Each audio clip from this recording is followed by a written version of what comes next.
Right, 24 November 2024. And today I'm going to be presenting one of my most interesting topics to me. So this is the kind of stuff that I like. I think about this every day, and I spend a lot of my time imagining how we can make a successful country like the people of Kenya have done. You saw that I was in Kenya, and Nairobi is looking amazing. It's one of the most beautiful cities in the whole of Africa. So on the screen, I'm showing you Nairobi, how it looks right now. It is a city with roads above the ground. One road at the bottom, one road at the top, skyscrapers, and there is an air of expectation in Kenya. So Kenya has done very, very well. And currently they're developing Africa's first smart city called the Konza Metropolis. And this is going to be launched next month in December. Some of the features of the Konza Technopolis include what you are seeing here. This is real. So if you go to Kenya right now, you are going to see that they've done this construction. They have put in place all these buildings. This is student accommodation.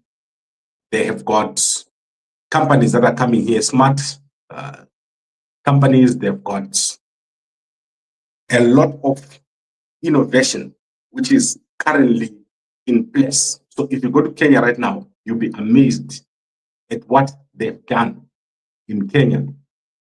And one of the biggest features about Kenya is their willingness to give land to their diaspora.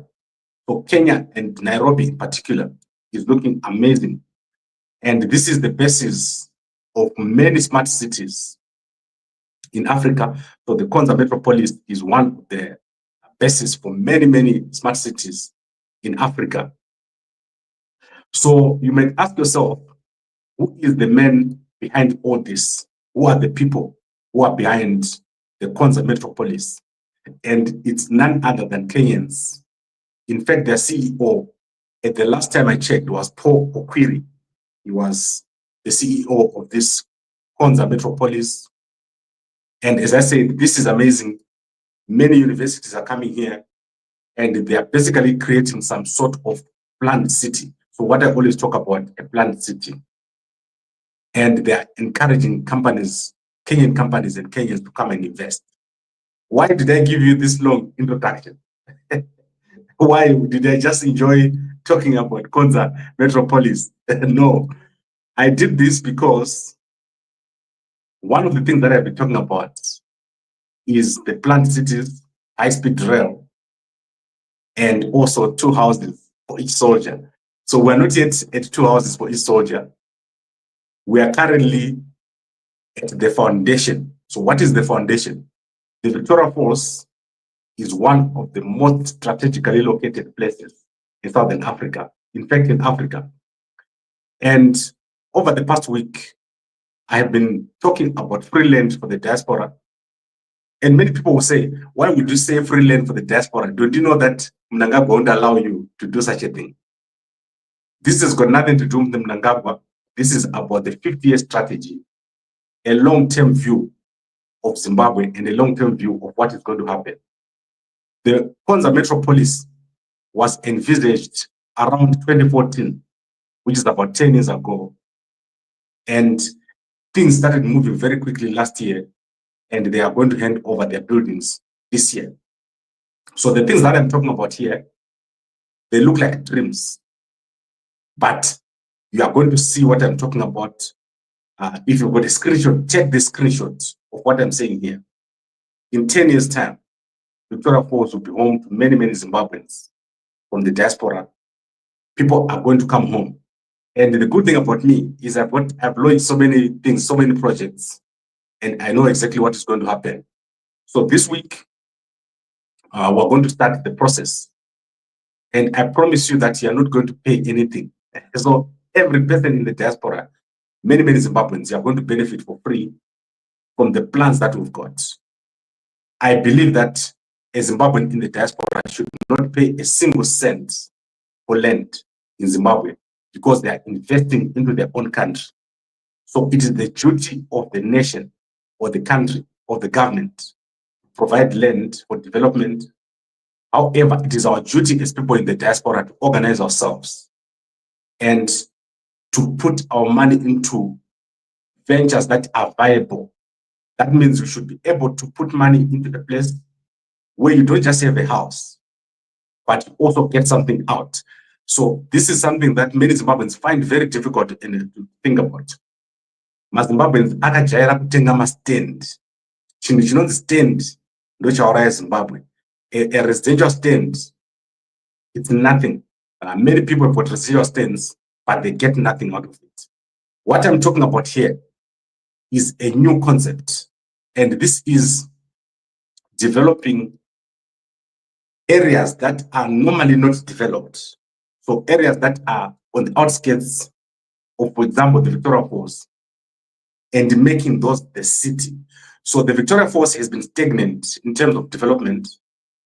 However, millions and millions of people know about the Victoria Falls. People in the Victoria Falls receive every day thousands and thousands of international visitors. They fly in and they come out after having done nothing in Zimbabwe. So what needs to happen is to have a plan. And this plan that I'm talking about is how do we, as diaspora Zimbabweans, become a part of developing a city around the Victoria Falls where there's so much land that is lying fallow. So between Victoria Falls and Hwange, there's about 100 kilometers. And that land is lying fallow, nothing's happening there. There's one of the biggest game parks there. You also have one of the biggest seventh wonder of the world over there. And eventually what is going to happen is that a foreign company is going to come and invest in the Victoria Falls. And in 10 years' time, you won't be able to buy anything in there. The Zimbabwe Stock Exchange has seen an exodus of companies that have gone to the Victoria Falls. So what needs to happen is that government needs to follow.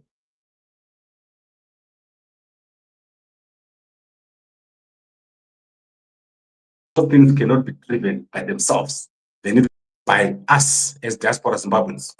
So I can see what the, and remember, I'm still setting up here. So my network is going to fluctuate. It's totally normal when I'm moving into a new space. So do not be concerned about my network speed.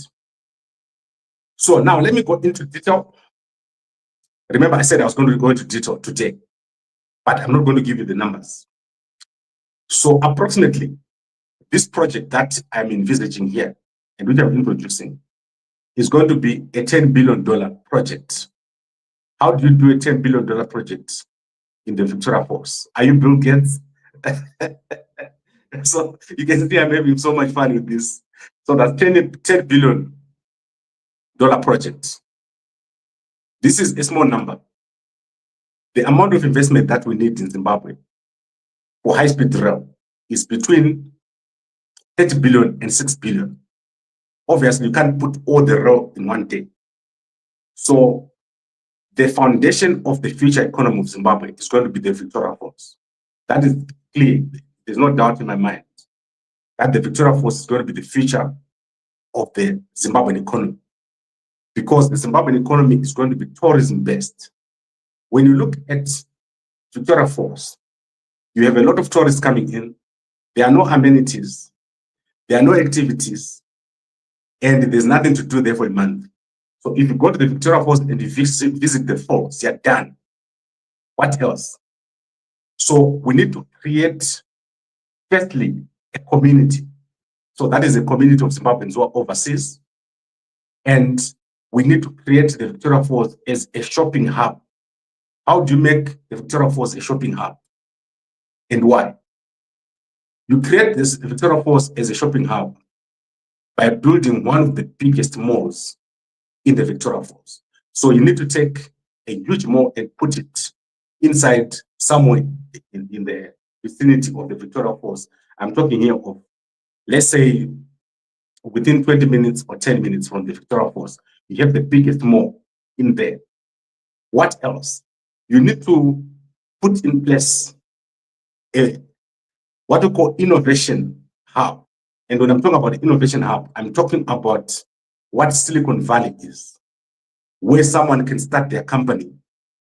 And when they call an investor, they say, come to the Victoria Falls and let us talk business. When the tourist comes or the investor comes, they see you at the Victoria Falls, you take them to the Wange National Park, you drive them to Bulawayo, or you go onto a train, a high-speed rail, and you go to Bulawayo, you jump into the next nearest university, the University of the Victoria Falls. Those are the kind of things that will grow the city. At the moment you drive into the Victoria Falls, all you see is the monkeys. No way, this is not a joke. I spent some days in the Victoria Falls, and the monkeys basically do crazy stuff like try to grab your banana or try to grab your ice cream. So what am I saying? What I'm saying is that we're sitting on one of the biggest opportunities as Zimbabweans. In Harare, everything is a mess. People have built everywhere, and that place is no longer worth its name. Harare has become one of the worst places. That is why you see the companies at the Zimbabwe Stock Exchange are running to Victoria Falls. So I think that my point is made. The Victoria Falls is now the future of the country. So what we need to do now is to create that future, like what the guys in Kenya have done with the Konza Metropolis. They went to a place where there was nothing, and they created a hub, a smart city. They put services there, connected city. The most connected city in Zimbabwe must be the Victoria Falls. But remember what I said, a Zimbabwean who is outside the country must not pay for land. That should be the concept. You should be able to come and you build your house. All you have to show is that you're in the diaspora, you work there, and you've got access to capital, which means the residential or the kind of people in the workforce should be of a medium income level. So I'm talking here about the number of people or the type of people that should be in the Victoria Falls.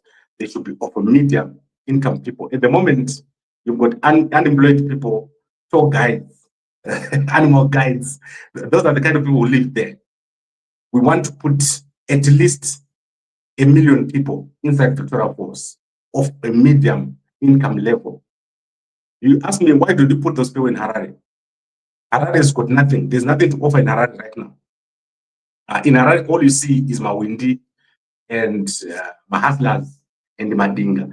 Those are the people that you see in Harare. You don't want that in Victoria Falls.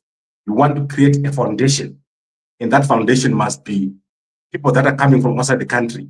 Imagine people who can fly into the Victoria Falls. Today we're looking at the flights to Victoria Falls from South Africa. It's only 5,000 rands to fly into Victoria Falls. It's about double fly. If you fly to Harare, it's 2,500. But when you go to Victoria Falls, imagine if you're going to go to Victoria Falls and you find a hotel for 700 rands, 1,000 rands. You can stay there for a month. We want people to come into Victoria Falls and spend at least a month in there. That is, if someone was to spend $1,500 in the Victoria Falls, that would become a basis of an economy. That is what you need to do. First of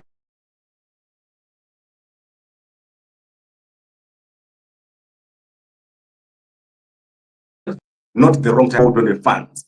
We want people that have got funds that are able to spend. And that is why you want to have the biggest mall in the Victoria Falls. You now have an airport. You now have the biggest mall. You now have people who got spending capacity.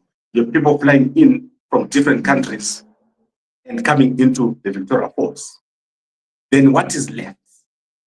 This is the next point. You now want to put a university. You want to put services, like I said. You see that thing that you call Geopomona? That is garbage. No pun intended.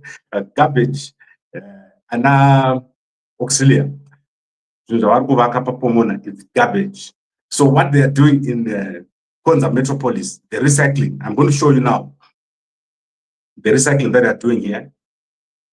Garbage from the villages or from the houses, it's sucked into this area and it is processed. So there's no garbage trucks here. That is in the Konza metropolis in Kenya. Garbage is sucked in here and it is processed, and water is also purified here to 100%.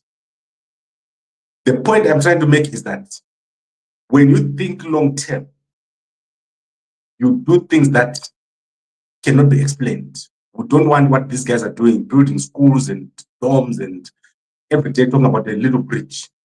They're talking here of something that when you look at it, your heart must skip a beat. So when you go to Kenya and you see that road that is on the road at the top and the road at the bottom, your heart is going to skip a beat. When you see the CBD of Kenya from afar, your heart is going to skip a beat. And obviously, going to Kenya, you're going to see the real Kenyans. But I'm talking about a place here where if you're coming from the diaspora, we don't want you to think twice about being in Zimbabwe in Victoria Falls. It's a gated community. Not just anyone can go in here. And there's a real business taking place. So Victoria Falls is the basis of what I'm talking about. Izvana Mnangagwa 2030. It's just the talk. And I'm talking about things that are happening in other countries here. Vision 2030 in Kenya, yakafanana Vision 20 in Zimbabwe. And the one that I'm talking about, what we're going to do at Victoria Falls, is going to happen. And when it happens, you're going to say, oh, we talked about it. And this is what has happened. So basically, I think I've given you the basics. What is the long-term vision? First, free land for Zimbabweans. Then we have the biggest mall ever in Africa to make Victoria Falls a place to shop. Then you connect it with high-speed rail. And someone who's in Victoria Falls can easily and quickly go to Harare within 3 hours to 4 hours. So there is a bigger vision to what I'm talking about. But high-speed rail is going to be very important for Zimbabwe. That is the reason why we're coming up with this idea right now. And it's going to happen. And it's going to be done by us people who are in the diaspora, working together. How do we work together? So the question is, how do you work together? Try right now to go and build your house in Victoria Falls. Nothing's going to happen. You're going to have your house there. Nothing's going to happen. But if we bring together 100,000 people, you can do one game to big force. Because now you've got all the elements that I'm talking about here, which is biggest mall, which is high development, which is revenue for the local authorities. And also you can do a high-speed rail. You've got capital. And when an investor comes, they can see that something's happening here. And then you've got the tourism-based economy. You've got your Airbnbs. You've got all those things that are a modern economy. So most people cannot visualize this. And when you're sitting in the United States, in the United Kingdom, the one thing that you're running out of is time.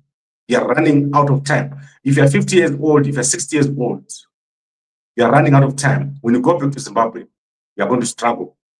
And the UK is going to continue moving after you're gone.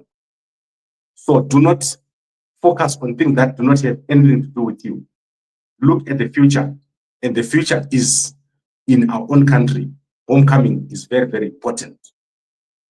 And that is why we are going to be working on this. Now, I want to answer a question. I like to view briefly some questions. But you are not the government. You still need permit for all this. No, Hillary, we don't need permit. The Konza Metropolis has got a development authority. So if we go right now, 100,000, and we put in place our development, there's nothing Mnangagwa can do. He can try, but there's nothing he can do. Especially when I'm there, he's going to try, but nothing's going to happen. Plus, we're going to outweigh him until he dies. If he resists, we're going to outweigh him until he dies. You can't outlast 100,000 people. Did you hear what I just said? Either he works with us, or we're going to wait for him to be gone, or we're going to make sure that he's gone. One of the two. And we can do it. How do we do it? There is a lot of power in the numbers. The numbers that we've got in the diaspora, there is an amazing number of time. Don't be timid. Don't be afraid. Don't think that if you want to do something in Zimbabwe, you must become a ZANU-PF or a ZANU-PF member or an apologist. Don't think that way. Don't take those opportunities. You hear the don't that I'm giving you. Let me tell you the do's. The do is believe that living in a developed country is your right. It is your right to live in a developed country. It is your right to live in a country with a functional economy. It is your right not to live in a little flat in London where you are so locked up for days and you've got no prospect, no future, and all you have to do is get more credit card debt so that you can pay that little flat. That is crazy. It's unbelievable that our people are living this way. I went to the United States. People live in little flats where if you put your bed, there's no other space left for anything else. And when you look outside, all you see is other buildings. When you come from Africa, where there's so much beauty, where there's so much opportunity, where you can drive to a village and we've put in place a high-speed rail where you can be in Bulawayo, where you can be in Harare, where you can be in Tare in a very short space of time. Africa is a virgin country, it's virgin land. And we are going for magogos in Europe and in America. What is that? That is what I'm trying to deal with here. Come on, Michael, you're right. Land is free. And the good thing is that I am the guy who's telling you, and I've got a lot to lose in terms of my credibility if it doesn't work. So it's going to work, and we're going to make it work. And we have started the process. So where am I? Let me pace myself. Let me pace myself because I can end up going ahead of myself, and it's a mess if you do that. So what we've done is we've talked to a number of mayors, we've talked to a number of CEOs, we've looked at a lot of what we call development plans or master plans for many, many cities. We've looked at Rwanda, we've looked at Harare, we've looked at Chungwiza, Kariba, all these places, Victoria Falls. And what we agreed was that Victoria Falls is the best place to do anything. And we're going to do one thing only, that is Victoria Falls. And it's going to be done. And I'm happy that many people are going to agree with me. Would you like to have a beautiful house in the Victoria Falls and in 10 years it goes up 10 times in value? If you don't like that, then don't do anything. If you like it, go to the link that we've shared. If you go to Gambakwe, you're going to see the link that we've shared. And I'm also going to put the website. So we haven't created the website. I've been extremely busy, guys. So let me give you the website that we're going to create. So don't hold me to this tonight. I'm very busy and I get so many messages. So we're going to create this website here where I'm going to put the link for you. Just register yourself there as someone who's interested. If you're in the diaspora, we're going to put you into a list. And once we have finalized the land discussions, we are doing the land discussions now. Once we finalize the land discussions, we are going to give you land for free, but there'll be rules. And one of the rules is that you must put a cottage up within 2 years. And I've been discussing here with some of the guys we're working with that within 2 years, you're supposed to have a cottage up there. Something where we can actually say, and obviously, we can take this to the investors and say, we want to build the biggest mall. So if everything happens the way I plan, it means now is 24 November 2024. It means by 24 November 2027, there must be bricks going down in Victoria Falls for one of the biggest malls in the whole of Africa. And if you make Victoria Falls the biggest shopping hub in the whole world, people will just be flying into Victoria Falls so that they can shop and go to Namibia, go to Zambia, go to Botswana. You know that this whole place is linked. And with the airport right there, we're going to have the high-speed rail over there. Our high-speed rail should be able to link you to Namibia, Zambia, Botswana, and Beira. Beira, the biggest port in the whole world. That is what is going to happen if this works, because you're going to have all the goods coming in through Beira into Victoria Falls, to the biggest mall. Right now, Zimbabweans are spending millions and millions going to South Africa to buy cooking oil, sugar, and soap. That is what you're buying in South Africa. We want people to jump into high-speed rail and go to Victoria Falls and buy. And South Africans want them to jump into a high-speed rail and go to Victoria Falls and buy. Because who doesn't know Victoria Falls? Everybody knows Victoria Falls. And as I said, the flights that are going in there every day, people are going in with their money and they're coming back empty-handed. But I know that your interest is the free land. You are going to get the free land, but you're going to need to have to develop it. And what I want to do is I want to challenge all the guys who are in administration in the Victoria Falls. That place is one of the biggest places, the gem. That's why people are coming over there. That is why the Victoria Falls Stock Exchange is doing so well.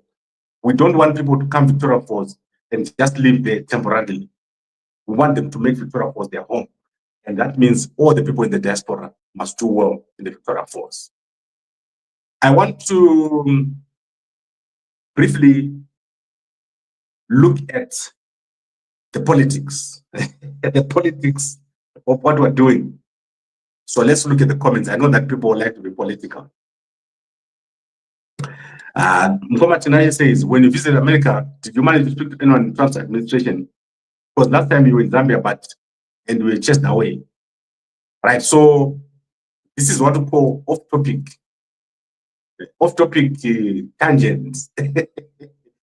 Sometimes we talk politics, but sometimes we talk business. Yeah, like I want to talk about Auxilia later on, but this is not the time. Right now we're talking business, and I know Auxilia is watching. I know she wants to do well for the country, but unfortunately, Madinga. I like this word, Madinga. It's coming from my favorite musician, my second favorite musician, Silent Killer. He likes to say those words, so I also like it. But let's be serious a bit. Let's look at the politics of what we're doing. How many people here know that Lusaka is an airport? Diaspora is over 5 million people. It can be done. Thank you for Mike. And then let's look at my brother. It's not true. You're up to something. Okay. Yes, I'm up to something. No doubt about it. Gambako Media has over 100,000 people a day coming to it. And I'm well blessed. Let me show you something.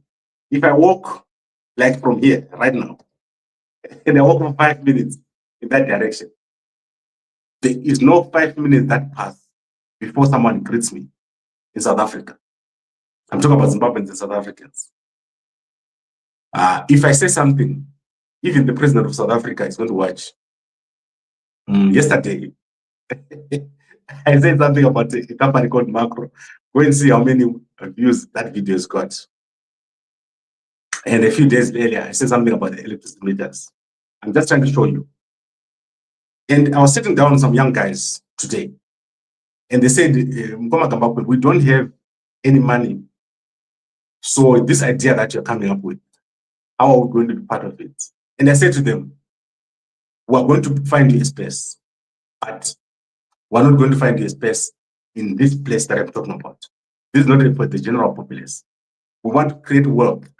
And I want you guys who are listening here, who are in the diaspora, first and foremost, get out of the mindset, the diaspora is the place, or United States or UK, whatever. I know very well what you're going through. Most of you can barely afford to live between paycheck to paycheck. So at least it's better if you can live paycheck to paycheck. Most of you want to go home. Every day, all you can think about is how I go home. This is how you're going to go home. And we're not talking with you go home and become a problem. I'm talking about go home and do so well and do very, very well. And that means you need to change the mindset. We need to work together. I've been saying this for a very long time.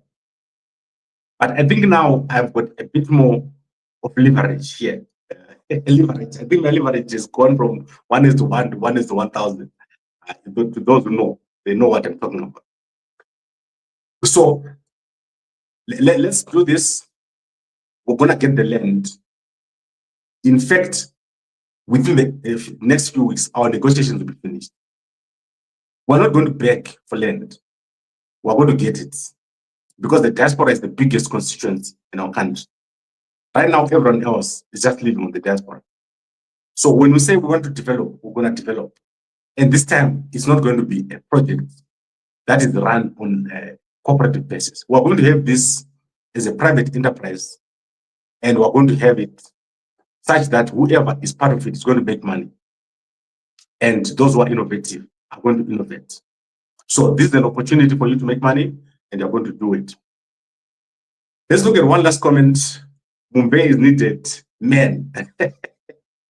Okay, Mumbai is amazing, but this is not time for Mumbai. This is time for something else. Pin the link, brother. I'm going to send it to you. WhatsApp me. The reason why I don't want to pin this is because it's in development. It will only be available tomorrow. This one here, Kambaba.com housing. I promise tomorrow it will be amazing available. Let me see what is there anyway, because I might be giving you a link where something exists. You know, like I've got a lot of things going on. Okay, at the moment it's not there. So just give it until tomorrow, and we're going to put that link. That's all we're going to put there, so that you can click and register yourself. And then what we're going to do is eventually we're going to make sure that when we have the land and we say here's the land, we then go to master plans, we go to internal to actual allocation of units. And my view is that between Victoria Falls and Wange, there's 100 kilometers. We need to create a gated community there. The longest gated community I've ever found between Wange and Victoria Falls. So, Mnangagwa, if you want to block me, go there right now and start getting. Some of the things I say here, you must take them as a joke. I'm actually a very serious person when it comes to politics, but it's just funny to me what happens in Zimbabwe. And so sometimes I tend to, I go deep into politics because we also have to make sure that we sort out the issues. You can't have 34 people in jail and hope to attract any investor. Imagine right now, Timber is in jail with 34 guys. Since June, they've been in jail. If I sit here and love it and just smile, then I'll be a foolish, stupid man. And I'm not. So I don't support Sungwakwevan. I don't support what Anamnanga are doing. And every day I'm telling them, stop it, arresting people and thinking that an investor is going to suddenly and miraculously find it attractive and come there and invest. No way. There's no way an investor is going to do that. However, we as Zimbabweans have to take a longer-term view of this whole situation because we've got nowhere else. You've got nowhere else to go. You can right now be sitting there in the United Kingdom, in the United States. You know what I'm talking about. That place is not your home. You need to come home, and there must be a way for us to come home, which is not controlled by politicians. There must be a way which is private sector for us to put in place the infrastructure that we're following all over the world in our own country. And that infrastructure must be available for us to live to our children. And that is why you need to get free land. There is no reason for you to buy land in Zimbabwe. And you must stand, the worst enemies of development in Zimbabwe. If you see Muna not stand, Munire song, Ngambata, stand. And this is a no meter. So I think we've covered everything. And this is just the introduction. Let me look at one more question. Musa says, can you answer me on what you will do with the community between Hange and because you can't just bring people from outside the communities and give them land without considering them. Mbuso, this is a very important question. And I promise you that these guys are going to be having jobs. Their children, if you live in Victoria Falls right now, and in Wange, and in Binga, that is the Zambezi area there, you are going to become one of the richest person in your whole life. We are going to have a community trust, and I'm making it a promise to you, Mbuso, for that question. You can even call me and become the one in charge of this. There's my number, Mbuso. All the jobs in this area, like general jobs, building, engineering, carpentry, all that stuff, I'm going to make sure that the local communities get these jobs. I'm also going to make sure that we develop the universities, the colleges, everything that will benefit the locals. But you know what I'm talking about. If you go to Wange right now, go right now as I'm talking, and you 10 will go on the right. All you're going to see there is the young girls prostituting themselves. I'm not lying to you. Like, it's embarrassing what's happening at Wange. And there's that little hotel which was built in 1944, which is just standing there with no one in it. When is development going to come to us? Look at that road between Victoria Falls and Bulawayo. Look at what is happening in all those areas in between. There's nothing happening there. We want to bring capital to Zimbabwe. If you build the biggest mall in the whole of Africa, in Victoria Falls, what is going to happen is you are going to have so many people coming to spend.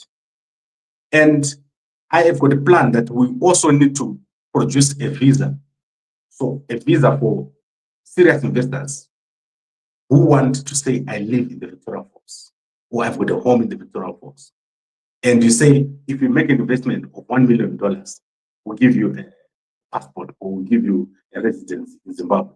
You have so many people coming over there. Zimbabwe is amazing. And guys, I forgot this story. Let me tell you this story that happened. And I think God wanted me to see this. When I went to the United States of America, I stayed in the Holiday Inn.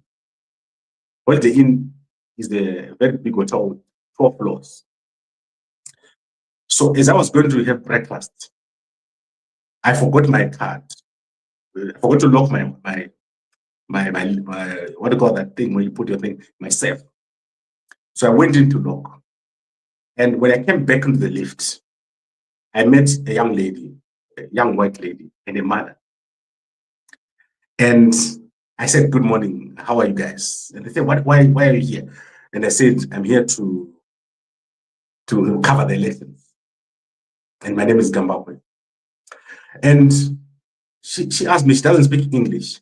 She asked me like, you are Gambakwe, where are you from? I told her I'm from Zimbabwe. And then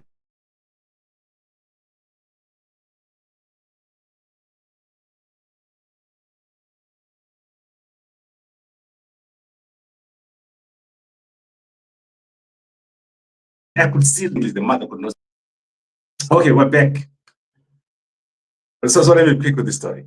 So her lights went on and she said, do you know that I was a doctor at Paranato Hospital last year?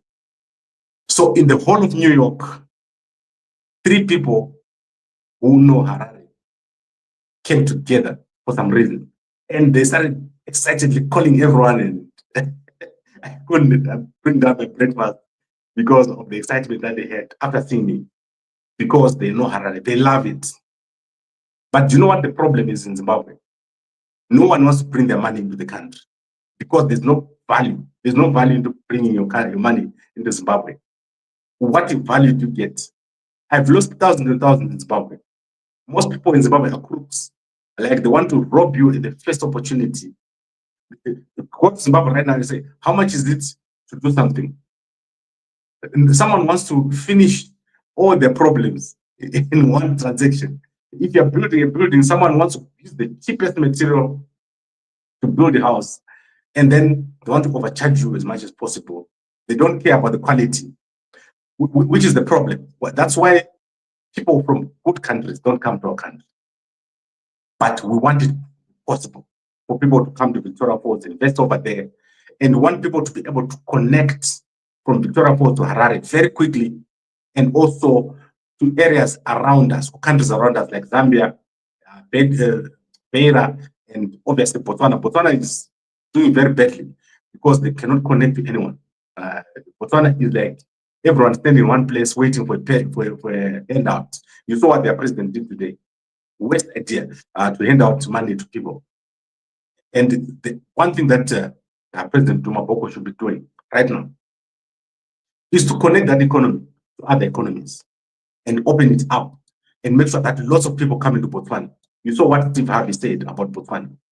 No one wants to come into Botswana because when you go to Botswana, you're done. When you get to Gaborone, you're done. What else do you do? The nearest game park is 400 kilometers away. So these are the kind of things that I'm talking about. Zimbabwe is different. Zimbabwe has got the highest density of things to do, except when you get to the Victoria Falls, where all the people come. Then you've got nothing to do. You look at the falls, you sit on that thing, the devil's pool, and then what? That is what I'm talking about. You should be able to go shopping. You should be able to go into Wange. You should be able to go and sit in an Airbnb or go into a different hotel. You should be able to do hiking activities. All those things are not happening. And it's too expensive. When you go to Victoria Falls right now, where the hell have you ever seen a hotel that costs $300? How many children do you have that can live in a $300 hotel and for how many days? Those are the kind of things that I'm talking about. And that is where we need to make things work. And currently, it's not working. So the diaspora getting free land around Victoria Falls and us getting in at least 1 million people is one of the biggest divisions that we can ever do.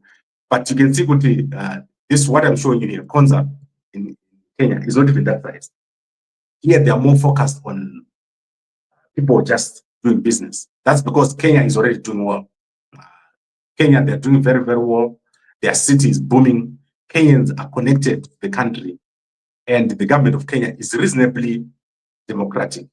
So although I've given you stories in the past about the elections, I think the Kenyans are reasonably democratic. When you go to Kenya, people are very friendly. So I went down into Kenya, in Nairobi. And so the girl was standing behind me. Once I got out, then I wanted to withdraw money at the ATM. She said, Gabako, if you don't have money, if you don't have Kenyan money, I can pay for your, what do you call that, Uber. I can give you money. Like, she wanted to give me 3,000. And I said, no, I'm able to withdraw. And I said, Kenyans are so nice because they're very friendly. But that's because their country is functional. Kenya is very functional. You have never been searched so much as if you go to the Kenyan airport. They will search your bag so many times. I don't know why, but they just do that crazy stuff in Kenya. But you get to do stuff. The economy is functional. And so many Ubers over there. Everyone is driving an Uber in Kenya. What's my point? Let's do something and let's make sure that we get it right. And let's not have fear, total fear, like what we have right now. Zimbabweans are cowering all over the world, hoping that something or someone is going to come and help them. Right, I think I've talked for 43 minutes. 43 minutes. I'm talking longer than Makandiwa. Makandiwa, I hope you're watching, man. This is just a joke. In fact, Makandiwa is one of my favorite pastors. When he was a student pastor, he was at my church in Bulawayo. And my pastor, my senior pastors, they ended up chasing him from the Sunday service because whenever he was preaching, there would be like hundreds of people coming from different churches to watch him preach. And there was so much anointing on Makandiwa back then. I don't know about now. Papa so join us on my papa. She say maybe anointing this other and who is not better than this too. Right, I'm going to bring this to the end, and I really enjoyed this discussion. As I said, you can bring me into a room and I can talk about this every single day without losing interest. To build a fence to protect the train from elephants and other animals is not a joke. You don't need to put a train on the ground. Mukoma, let me show you what they've done in Kenya. And I'm sorry, I don't have many pictures of this. So in Kenya, they've built a road above the ground. But in fact, let me not show you. The railway already exists. So the railway between Victoria Falls and Bulawayo already exists. You don't need to build a new thing. There's something called SGR, standard gauge rail, high-speed rail on the existing rail. It's possible and it's functional right now as we speak. So all you need is a company that is going to run the rail. I think we need to bring this to an end. I see that a lot of you are getting tired. So let's bring this to an end. I'll see you guys in the morning. I'm so excited. I'm in a new space now. And I hope that my fiber will be up by the end of the week because my kids are really getting annoyed not being able to play games because of lack of fiber. But I think Telkom and MTN, between the two of them, they're doing quite a good job of getting us done. And then, obviously, don't forget the sponsors, Move. These guys are sponsoring us very, very well. Please, if you're in Bulawayo, if you're in Harare, if you're in Gweru, we've got a new supplier, and that is my number. WhatsApp me there. If you're in the UK, have your stock ready. Masaladi, Arbujairina, Muna December. So what you do, many people are asking me, how do you use Mve? So let me quickly do it. So Mve is a powder, a dried powder, and it's made up of bark and a bit of the fruit. So what you do is, if you're a man, I don't know about girls, every morning before you eat anything, you put a tablespoon in a boiling cup of water, half a cup of water, and you wait for it to cool down for about 5 minutes. Then you drink the whole thing. It must be tasteless or slightly sweet. No, not bitter. If you drink something bitter, it's not Mube. Then you're gonna wait the whole day. Don't drink milk during that time. And then in the evenings, just before you go to bed, do the same. But you must also have, if you're in South Africa, you know the ginger powder from Woolworths. You have a little bit of that. Use a spoon there, and you have a small spoon of honey. And you do that for 30 days. And then Nemabo. Nemabo, your 1 liter engine will be a 3 liter engine. And you'll be one kickstart. One kickstart. If you want to get one kickstart, only less than 90 years, something's wrong. You should be having one kickstart until you're 90 years old. If you don't get results, WhatsApp me. Then I'll direct you to the right people who are going to solve your problems. But you shouldn't be having that problem. So I think I've covered everything. Guys, I'd like to thank all of you for watching. I'll see you again in the morning, where I'll be giving you a bit more details about the current affairs of Zimbabwe. So don't forget to go to our Facebook page, look for the link. I'm going to put it at the top. Look for the link just under this story and register yourself there for free land in Harare. We're going to be in Victoria Falls. We're going to make it happen, and it's going to happen very, very soon. I'll be updating on this topic very frequently so that we all keep the interest. Thank you very much.